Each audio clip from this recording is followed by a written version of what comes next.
Uma alegria receber cada um de vocês hoje de manhã, nessa primeira parte da nossa aula. Quero dar um bem-vindo a todos, aos amigos, aos nossos irmãos que estão aqui. Então nós teremos agora uma primeira aula de edificação para a igreja, voltada especificamente para os membros da igreja. Então você que está aqui, nosso convidado, que aceitou o convite, está conosco, é uma alegria. Então que essa aula possa ajudar você também, mas ela é especificamente para atingir as necessidades da nossa igreja. E aí depois teremos um tempo de oração, um convívio, voltaremos, teremos, antes do convívio nós teremos nossa ceia, após o convívio teremos nossa oferta e uma aula que vai abranger a necessidade de todos nós. Uma alegria recebê-los aqui hoje de manhã. Hoje nós continuamos fazendo a nossa aula sobre identidade. E eu quero convidar você a abrir sua Bíblia em Efésios, capítulo 1, versículo 3. Vamos juntos estudar a Bíblia, aprender muito mais dela, com certeza, e podermos crescer no nosso relacionamento com Deus. Como a canção fala, né? A ideia que nós estamos trabalhando aqui é na nossa identidade, reconhecer quem nós somos perante Jesus Cristo, perante a palavra de Deus, perante esse mundo espiritual, e que cada um de nós hoje possa sair mais próximos, mais seguros, mais firmes e mais convictos de quem nós somos perante Deus. Amém? Convido a todos a uma oração. Senhor, uma alegria enorme poder estar aqui com meus irmãos, meus amigos nessa manhã, podemos estar juntos orando, trabalhando em nossos corações com a sua palavra, para que ela possa causar um impacto muito grande. Pai, hoje de manhã, que nós possamos dar mais um passo na direção de identificarmos quem nós somos, na direção de buscarmos uma segurança espiritual com o Senhor, e de ter certezas, convicções e uma fé absoluta sobre a nossa existência espiritual nesse mundo, Pai. Muito obrigado por essa manhã, por cada um que está aqui. Também agradecemos pelo retiro dos universitários que está acontecendo, todos os nossos irmãos aqui do Sul que estão lá, unidos com todos os universitários de São Paulo, que eles têm passado um ótimo tempo lá. Eu estive lá ontem com eles, foi ótimo. E agora estamos aqui juntos, como igreja, como corpo, como povo exclusivo do Senhor, para crescermos nessa direção da nossa identidade. Agradecemos e oramos em nome de Jesus Cristo. Amém. Abra sua Bíblia em Efésios, capítulo 1, versículo 3. Nas últimas 8 semanas, esse é o nosso 9º encontro sobre esse assunto, temos estudado e orado e buscado e pesquisado com desejo que Deus abra o nosso coração, né? Que a gente possa abrir o nosso coração, os olhos do nosso coração, como a palavra de Deus fala em Efésios 1:18, para serem iluminados, para compreendermos quem nós somos nesse mundo espiritual. Com certeza, essa compreensão vai influenciar a maneira que eu me relaciono com Deus, a maneira que eu me relaciono com as pessoas e a maneira que eu vivo com Deus nessa terra e a maneira que eu desfruto da minha vida. Essa escritura, Efésios capítulo 1, versículo 3, nós já lemos em aulas anteriores, quero começar aqui, onde nós paramos. Diz assim: bendito seja o Deus e Pai de nosso Senhor Jesus Cristo, que nos abençoou com todas as bênçãos espirituais nas regiões celestiais em Cristo. Então isso é só para lembrar a igreja, cada um de nós, que prestar atenção no que a escritura diz. Todos nós, cristãos, já somos abençoados com todas as bênçãos espirituais nas regiões celestiais em Cristo Jesus. Nesse mesmo capítulo, no versículo 20, em Efésios 1:20, a palavra nos diz: esse poder ele exerceu em Cristo, ressuscitando dos mortos e fazendo assentar-se à sua direita nas regiões celestiais. Então, Cristo está sentado à direita de Deus nas regiões celestiais, e é de lá que nós recebemos todas as bênçãos espirituais que vêm por meio de Cristo, porque Cristo está nas regiões celestiais sentados ao lado de Deus. Em Efésios capítulo 2, versículo 4, a palavra diz: todavia, Deus, que é rico em misericórdia, pelo grande amor com que nos amou, deu-nos vida com Cristo, quando ainda estávamos mortos em transgressões. Pela graça, vocês são salvos. Deus nos ressuscitou com Cristo e com Ele nos fez assentar nos lugares celestiais em Cristo Jesus, para mostrar nas eras que hão de vir a incomparável riqueza da sua graça, demonstrada em sua bondade para conosco em Cristo. Em Cristo, espiritualmente, nós estamos assentados, como a palavra de Deus de Deus diz, nas regiões celestiais. Nós não estamos longe de Cristo, nós estamos muito próximos de Cristo, cada um de nós. Nós não precisamos pedir licença para entrar na presença de Deus. Nós não precisamos pedir licença para entrar na presença de Cristo, porque nós nunca saímos de lá depois que nos tornamos cristãos. Estamos lá diariamente, constantemente em nossas vidas. Estamos com Cristo, amém? Estamos com Cristo, vivemos com Cristo. Cristo é presente na nossa vida todos os dias. E a certeza que temos disso é que somos íntimos, reverentes a Cristo, seguros da nossa identidade de quem nós somos espiritualmente, para saber que diante de Deus e diante de Cristo, nós estamos aonde? Espiritualmente com eles, ao lado de Cristo, junto com Cristo. Por isso, quero encorajar você durante a semana a meditar nos seus tempos de oração. Antes de você orar, parar e começar a meditar. Você ao lado de Cristo, nas regiões celestiais, unido com Ele em oração, próximo dEle, muito próximo, sentindo essa conexão espiritual que a palavra de Deus afirma que cada um de nós temos. A palavra afirma que espiritualmente nós não estamos aqui, espiritualmente nós estamos no céu.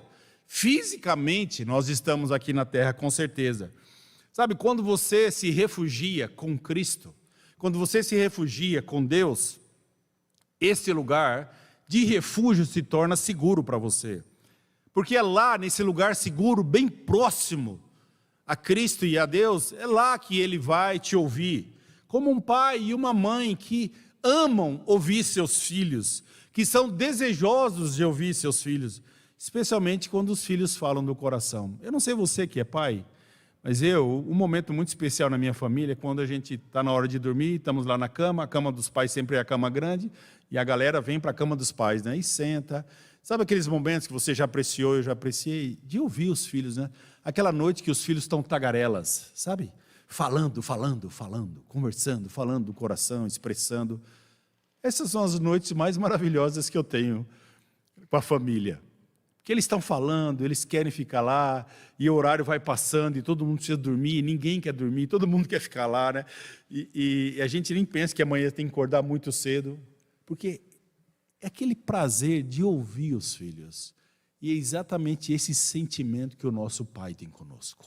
Ouvir cada um de nós dessa maneira tão especial. Abra sua Bíblia em Hebreus capítulo 10, versículo 19. Em Hebreus capítulo 10, versículo 19. A palavra nos diz: portanto, irmãos, temos plena confiança para entrar no Santo dos Santos pelo sangue de Jesus, por um novo e vivo caminho que Ele nos abriu por meio do véu, isto é, do seu corpo. Temos, pois, um grande sacerdote sobre a casa de Deus. Sendo assim, aproximemo-nos de Deus com um coração sincero, com plena convicção de fé, tendo os corações aspergidos para nos purificar de uma consciência culpada e tendo os nossos corpos lavados com água pura. Nossa identidade, irmãos e amigos, a identidade de um cristão está em Cristo. Essa identidade nos dá a segurança para entrarmos na presença de Deus. No Santo dos Santos, temos plena confiança para entrar no Santo dos Santos por meio de quem? De Jesus. Nossa identidade é por meio de Jesus Cristo. Cristo nos deixou nesse lugar, exatamente onde? Na frente de Deus. Nesse relacionamento próximo, contínuo, profundo e íntimo. Então, o cristão deve se aproximar com essa atitude que Paulo fala aqui, com confiança, com um coração sincero, de plena convicção da fé, por causa de quem? De Jesus.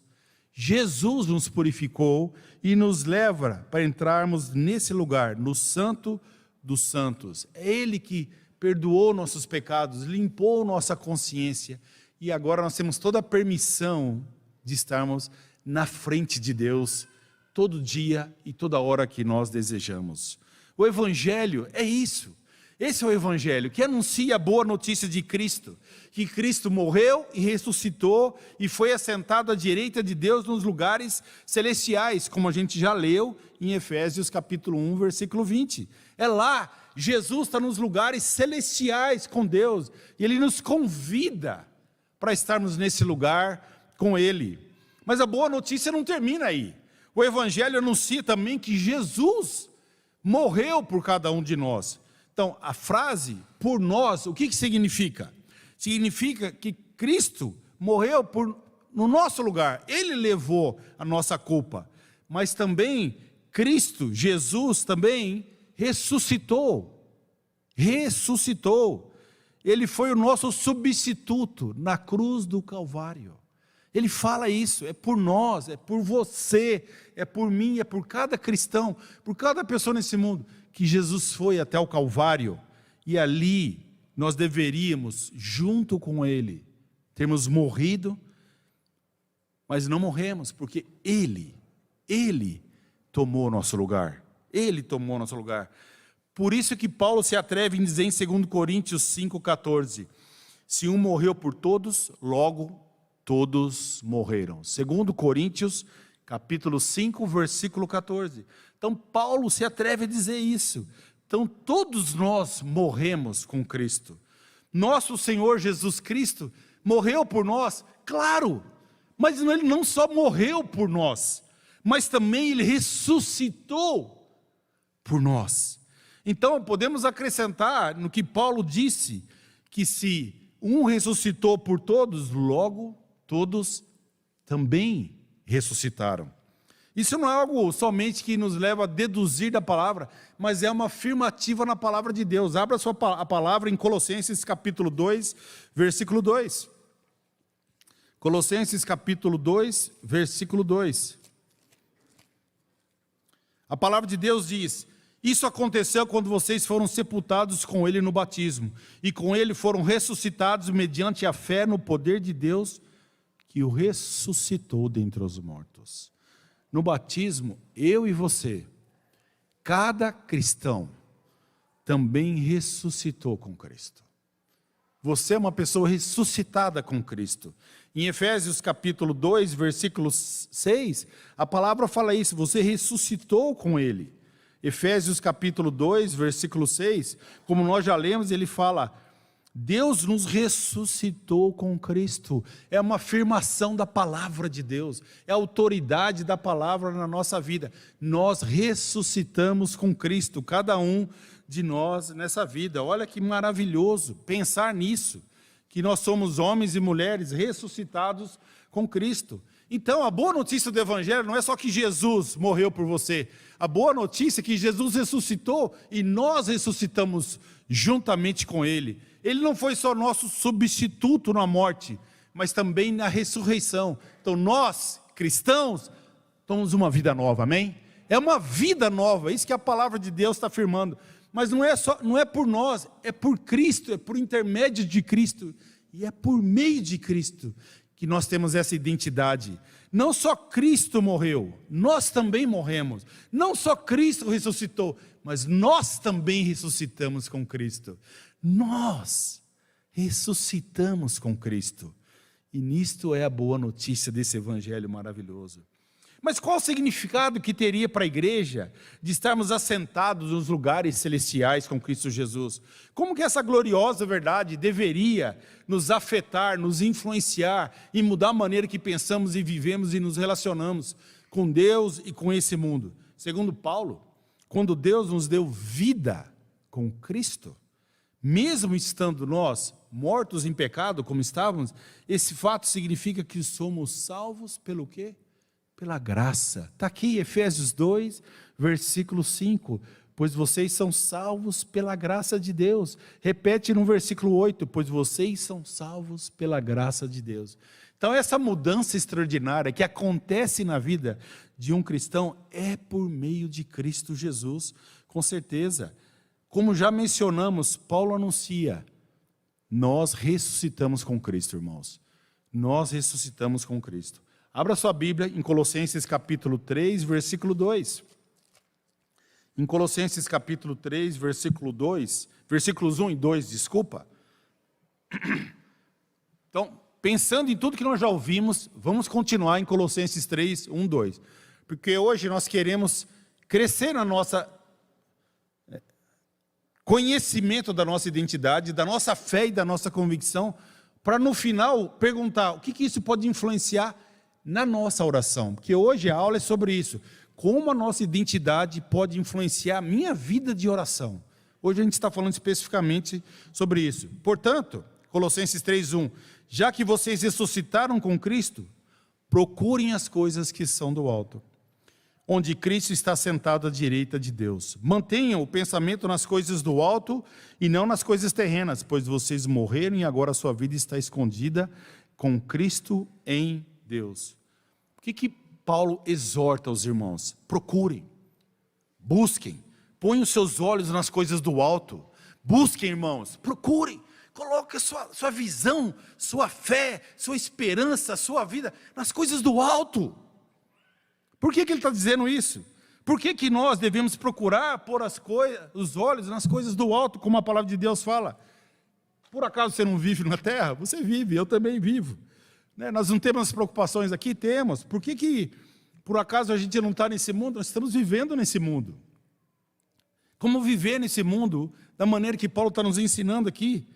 Essa é a questão da identidade que influencia a maneira que nós vivemos nesse mundo.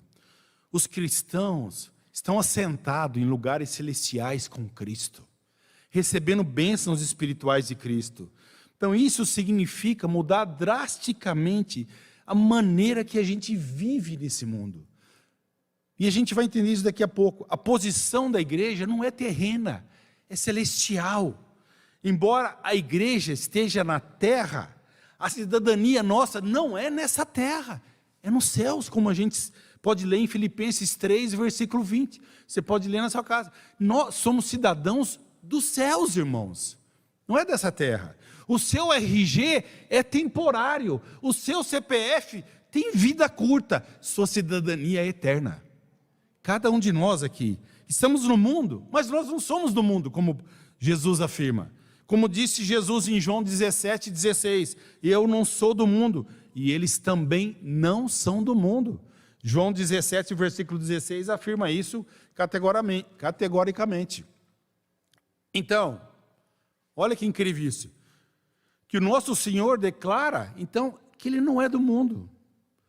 E nós temos que entender, e algo que nós precisamos compreender, cada cristão, e dizer para nós mesmos, eu não sou desse mundo. Eu estou aqui temporariamente. É igual emprego temporário. Você sabe que você tem data para entrar e data para sair. Você não vai ficar lá o resto da sua vida. É temporário. É uma fase da sua vida. É algo que nós precisamos experimentar, entendendo que isso aqui é temporário, mas o que vai vir disso depois é eterno. Então, essa é a revelação de Deus para cada um de nós. Essa é a revelação de que nós não pertencemos a esse mundo. Essa é a nossa identidade. Nós não pertencemos aqui. Nós estamos sentados com Cristo nos lugares celestiais. Significa que a gente tem uma nova origem. Nós já morremos com Cristo. Nós já ressuscitamos com Cristo. Nós não fazemos parte disso aqui. Estamos aqui temporariamente, mas nós não fazemos mais parte daqui. Nós fazemos parte das regiões celestiais, como a palavra de Deus fala.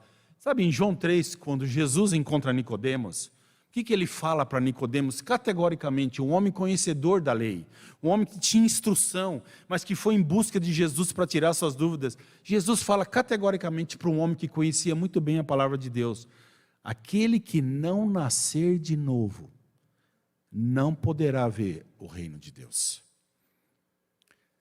No texto grego ele fala, nascer do alto, nascer de cima, não é desse mundo.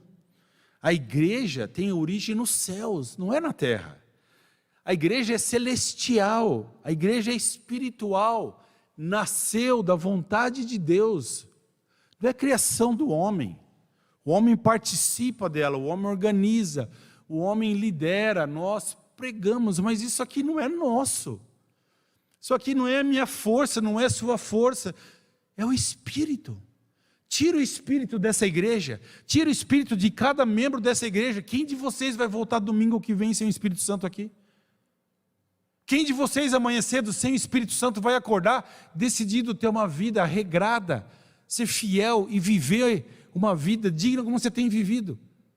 Você já experimentou uma vida sem Cristo, não experimentou, meu irmão? Eu também já. Você sabe a consequência dessa vida, mas agora não. Agora a gente está experimentando uma outra consequência, a consequência da vida com o Espírito Santo. Essa vida com essa identidade. A igreja é gloriosa. Olha em 1 Coríntios 15, 47. 1 Coríntios 15, 47.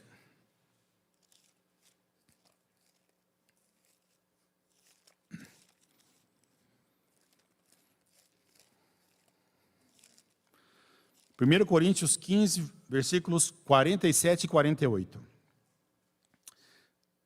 O primeiro homem era do pó da terra, o segundo homem dos céus. Os que são da terra são semelhantes aos homens terrenos, os que são dos céus ao homem celestial. Com quem você se parece? Um homem celestial. Essa é a glória da igreja. Você consegue enxergar isso? Isso aqui não é só um ensinamento doutrinário, não é só uma aula para te edificar, é para mudar a maneira que você se vê perante Deus, para você ter a mesma visão que Deus tem de você, a mesma visão que Deus tem de cada um de nós, que nós não procedemos dessa terra mais, nós somos procedentes do céu, como a palavra de Deus fala. Os que são da terra são semelhantes aos homens, mas os que são dos céus, ao homem celestial. Você pertence a essa terra ou você pertence aos céus? Responde para você, aos céus ou a essa terra? Nós pertencemos aos céus. Então Jesus diz para Nicodemos em João 3, ninguém subiu ao céu, ninguém, a não ser o que desceu do céu, o Filho do homem que está no céu. Esse é Cristo. Está lá em João 3,13. Jesus estava fisicamente, geograficamente na terra, mas ele declara simultaneamente que Jesus pertence aos céus. Ele é dos céus, ele não é desse mundo. O nosso Senhor viveu aqui temporariamente nessa terra, mas sua origem não é daqui, sua origem é dos céus. Ele era um celestial entre os terrenos, nós somos os celestiais entre os terrenos, porque nós não pertencemos mais a esse mundo. Essa é a nossa identidade espiritual. Os cristãos não são pessoas que vão para o céu. Nós voltaremos para o céu, porque é de lá que a gente está vindo. Porque agora a nossa natureza mudou, nós não somos mais dessa terra. Éramos daqui, não somos mais. Não somos mais. Nós somos do céu. Entende? Meu pai era italiano. Meu pai nunca se naturalizou, porque ele gostava do italiano.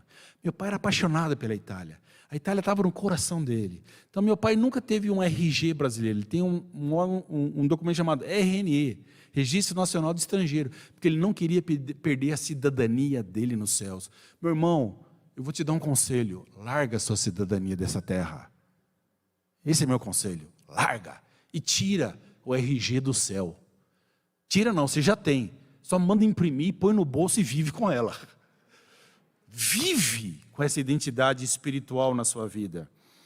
Nós estamos experimentando na nossa vida na terra essas regiões celestiais.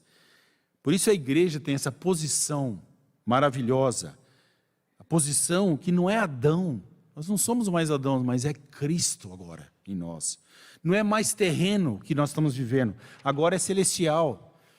Mas isso não é algo que funciona automaticamente na sua vida e na minha vida.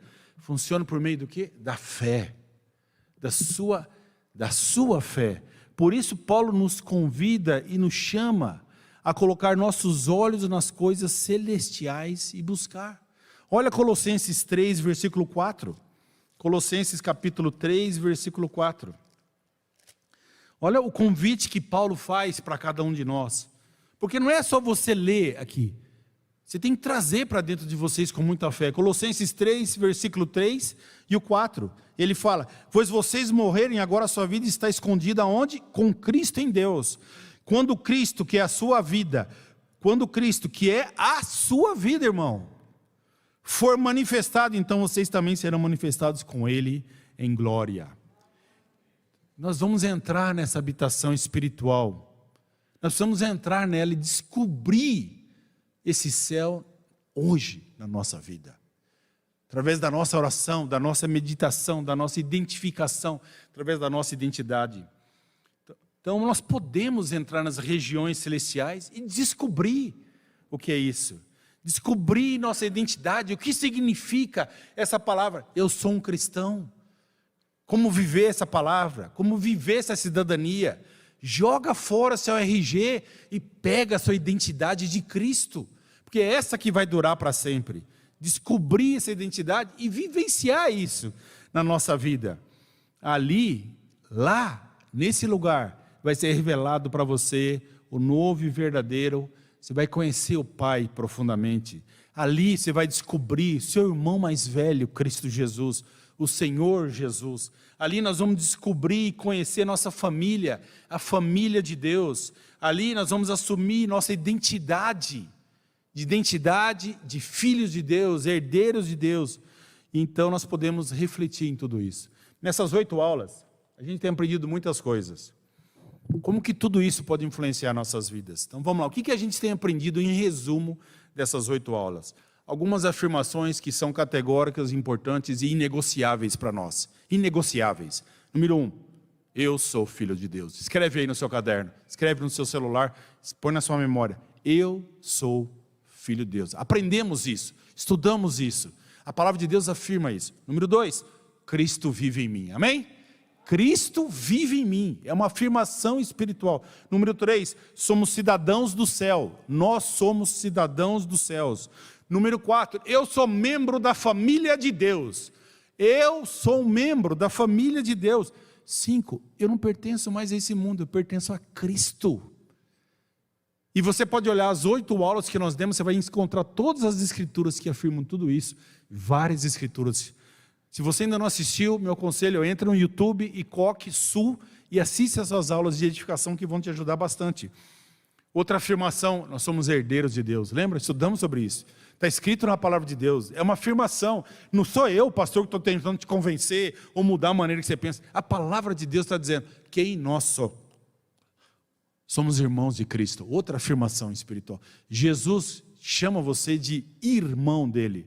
Irmão de Jesus Cristo. A palavra de Deus afirma também que nós somos nova criatura, nova criação, nós nascemos de novo. Nós somos uma pessoa abençoada, Efésios 1 fala isso, você é abençoado com todas as bênçãos celestiais desse mundo. A palavra de Deus também afirma, outra afirmação que nós aprendemos, que nós temos tudo para viver uma vida dedicada a Deus. Então, no resumo dessas 8 aulas, quem é você? Qual é o seu RG espiritual? É esse. Você é filho de Deus, Cristo vive em você, você é cidadão do céu, você é membro da família de Deus, você pertence a Cristo, você é herdeiro de Deus, você é irmão de Cristo, você é uma nova criação, uma pessoa abençoada e tem tudo para viver uma vida piedosa. Isso é a igreja de Jesus Cristo. Essa é a igreja de Jesus Cristo. Essas certezas bíblicas deve influenciar a maneira que nós vivemos e a maneira que nós oramos. Nossas orações devem afirmar, reafirmar, fortalecer nossas convicções bíblicas de quem nós somos. Dessa maneira, nossas orações devem refletir tudo isso. Então eu quero falar agora de alguns erros que nós cometemos na nossa oração, por não meditarmos e não entendermos quem nós somos espiritualmente. Primeiro, você acha que depois de tudo que nós aprendemos, você deveria orar assim? Senhor, quero pedir licença para entrar na sua presença. Você acha que isso deveria ser uma oração de um cristão? Você está convencido pela palavra de Deus que é isso? Ótimo. Porque você já vive na presença de Cristo. Você já vive na presença de Cristo. Ninguém precisa pedir autorização para entrar nele. Número 2. Irmão, Deus te abençoe. Você já é abençoado em Cristo. Isso que a palavra de Deus afirma. Talvez você não está enxergando as bênçãos, tudo bem. Mas você já é abençoado por Cristo. A palavra de Deus, nós lemos várias escrituras sobre isso. Terceira oração, você acha que um cristão deveria orar assim? Senhor, me protege hoje, nesse dia ou nessa viagem. Um cristão deveria orar assim? Com tudo que você aprendeu? Porque se nós oramos e pedimos para Deus nos proteger especificamente nesse dia, nessa viagem, é que a gente acredita que nos outros dias, nas outras viagens, quando a gente não ora, Ele não protege? Ou talvez nós deveríamos orar assim: Senhor, obrigado por toda a proteção. O Senhor é presente na minha vida. O Senhor não larga do meu pé. O Senhor cuida de mim diariamente. E é uma alegria, Deus, saber que nessa viagem o Senhor continua conosco. Porque é assim que eu sou. Eu sou um homem, você é um cristão que anda na presença dEle. Constantemente. Mateus 28, lembra o versículo 20? Com a promessa: estarei com você todos os dias até o fim. Então quem está com você todos os dias até o fim? Quem, irmão? Cristo. Tem que lembrar disso. Está escrito na palavra de Deus. É a autoridade da palavra de Deus sobre a sua vida. Então não deixa você pensar: eu estou sozinho. Não, você não está. Está lá. Jesus está com você todos os dias. Número 4. Que o Senhor possa andar comigo. Já falamos sobre isso. Que o Senhor, por favor, ande comigo nesse dia. Deus já está andando com você desde que você se tornou um cristão. Ele nunca largou de você. Fica tranquilo. Outra oração: Pai, por favor, esteja com a oração dos meus irmãos. Você precisa fazer um tipo de oração desse? Quer dizer que se você não orar, Deus não está lá? Está entendendo como a nossa identidade influencia a maneira que a gente ora? Eu deveria orar a Deus: que bom que o Senhor está constantemente com meus irmãos como comigo. Obrigado, Pai, por agora, nas orações, poder ver seu Espírito trabalhando no coração de cada um de nós que estamos orando nesse grupo. Isso é a oração de um homem que se identifica com tudo que nós aprendemos aqui de quem nós somos. Número 6. Pai, por favor, ouve o clamor do meu irmão. Não. Deus ouve o clamor. Por causa de Jesus, Ele ouve tudo o que a gente fala. Ao invés disso, nós devemos estar seguros. Deus, obrigado. Te agradeço por o Senhor sempre me ouvir. Sempre me considerar. Amar meus irmãos, amar os seus filhos. O Senhor ama tanto seus filhos. E como um pai, o Senhor sempre está ouvindo, considerando, ouvindo tudo o que seus filhos falam. Porque é assim que eu me identifico com Cristo. E é assim que eu identifico meus irmãos com Cristo e com Deus. Deus abençoe meu trabalho. Talvez a nossa oração tenha que mudar. Senhor, obrigado porque eu já tenho um trabalho abençoado. Talvez eu não enxergue, mas eu já tenho, porque o Senhor afirma que o Senhor me abençoou com todas as bênçãos celestiais, que eu tenho tudo para viver uma vida de piedade. Por causa de quem? Por causa de Jesus que eu sou abençoado. Por causa dele, que eu seja unido e sensível, hoje no meu trabalho, às direções do Espírito Santo que o Senhor vai me dar. Outra oração: Deus, fica com meus irmãos. Mas não precisa orar isso, porque Deus já está com seus irmãos. Está escrito em Mateus 28, e em tantas outras escrituras. A gente não precisa ficar afirmando uma coisa que já acontece, ou pedindo uma coisa que já acontece. Imagina você sentado na mesa com um prato de arroz e feijão, um bifão maravilhoso, uma picanha brilhando, e você virar para sua mulher e falar assim: cadê meu almoço? Você não faz isso, porque está ali. Sabe, muitas vezes as nossas orações são essas frases, porque a gente não vê o que está na nossa frente. A gente não está vendo o que é espiritual. E quando a gente não enxerga, quando a gente não está com Ele, parece que a vida espiritual está muito distante dessa terra. E não, a gente que está distante dessa terra, porque nós estamos perto dos céus. E é assim que a gente tem que pensar. Então eu quero terminar hoje de manhã agradecendo a sua presença, a sua atenção. Eu vou convidar o Chicão para orar. sobre esse momento do culto, sobre edificação. Mas hoje de manhã, a semana que vem, nós vamos continuar falando sobre oração. Então, que todas as nossas convicções que nós estamos aprendendo nessas primeiras 8 aulas, 9, possam ajudar você como igreja, como irmão, como cristão, como filho de Deus, a crescer na sua identidade, influenciar a sua maneira de viver, influenciar a maneira que você fala, influenciar a maneira que você ama nesse mundo. Amém? Muito obrigado, vamos juntos orarmos.